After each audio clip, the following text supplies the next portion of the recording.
যেন আল্লাহ বলে, বান্দারে পরীক্ষা আমি নিব, দুনিয়াটাই হলো পরীক্ষার জায়গা। এই পরীক্ষার হলে যদি একবার কেউ ফেল মারে, দ্বিতীয়বার পাস করার কোনো সুযোগ নেই, সুযোগ নেই। এই জন্য আসুন ঈমান এবং নেক আমল লইয়া কবরে যাওয়া দরকার। ঈমান কার মতো আনবো? আমিনু কামা আমানান নাস। যারা ঈমানের পরীক্ষায় পাস করছে তাদের মতো ঈমান আনতে হবে। আসিয়া একজন মহিলা হইয়া যদি ঈমানের পরীক্ষায় পাস করতে পারে, আমরা কেন ঈমানের পরীক্ষায় ফেল মারব? আমার যুবক ভাইরা, আমাদেরকে তো মানুষ ঈমানের জন্য, ইসলামের জন্য, নামাজের জন্য কেউ মারে না। মারে আপনারা রে? ওই কথা কই না।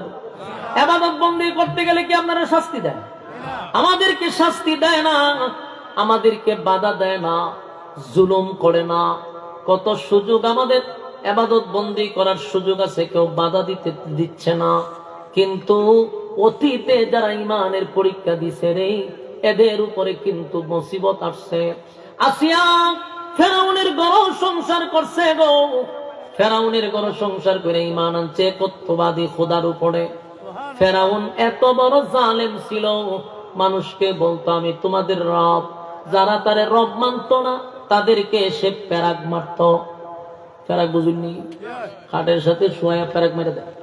ফেরাউন মানুষকে প্যারাক মারত, যারা তারে রব মানে না তাদেরকে মারত। মানুষের উপরে আক্রমণ করত, নির্যাতন করত।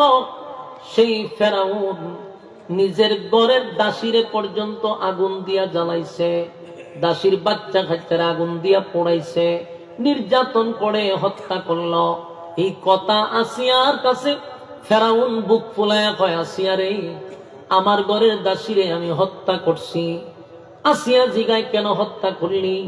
কয়, আমার খায়, আমার পড়ে, আমার ঘরে থাকে, আমারে খুদা মানে না।